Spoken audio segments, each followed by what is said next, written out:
All right, it's been a busy day, hence the vehicle and not the usual studio setup. But let's go ahead and get a quick pregame meal in ahead of the start of round two at long last, might I add.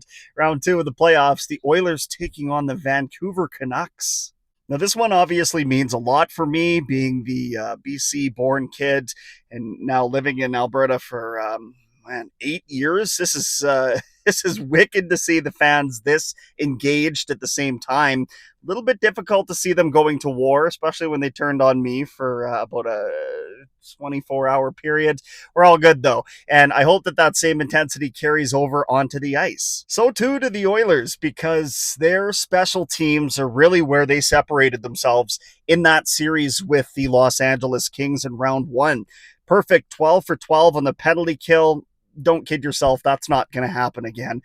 A lot of questions about what the Kings weren't doing in terms of making adjustments. Vancouver will not be as easy to approach in terms of what they're doing on the power play. Quinn Hughes, in and of himself, is the type of defenseman who can really make you rethink your attack and your entire approach. So I'm curious how they make these adaptations, and I'm curious more so than anything else how much trouble you can get Vancouver in discipline wise and send this Oilers power play to work. Of course, you're going to say that's the easy answer. And yeah, obviously, in most scenarios, it's going to be.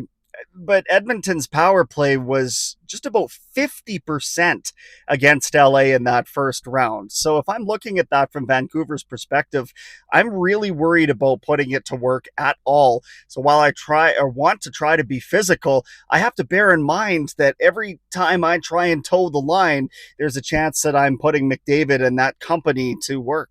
It would be an incredibly different series preview if Thatcher Demko, Vezina finalist, was going to participate in this series. Instead, it's not even his backup. It's the third stringer, 23-year-old Arturs Silovs, that gets the nod. We've heard very little about him specifically, but for those of us who are fans of, say, the World Junior Hockey Tournament, I mean, you remember the story of the Latvian goaltender or the Slovakian goaltender that goes on to steal a series or a game or what have you. Vancouver's banking on that with Silovs right now. And while he looked great in that Game 7 victory over Nashville, he's a guy who has all of 10 NHL starts to his credit. So I'm not especially convinced that he can't be rattled.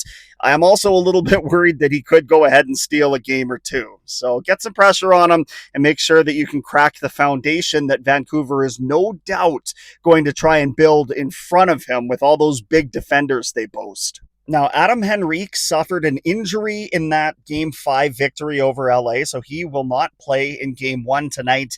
They had Matthias Janmark practicing over the last day or so with McDavid on that top line.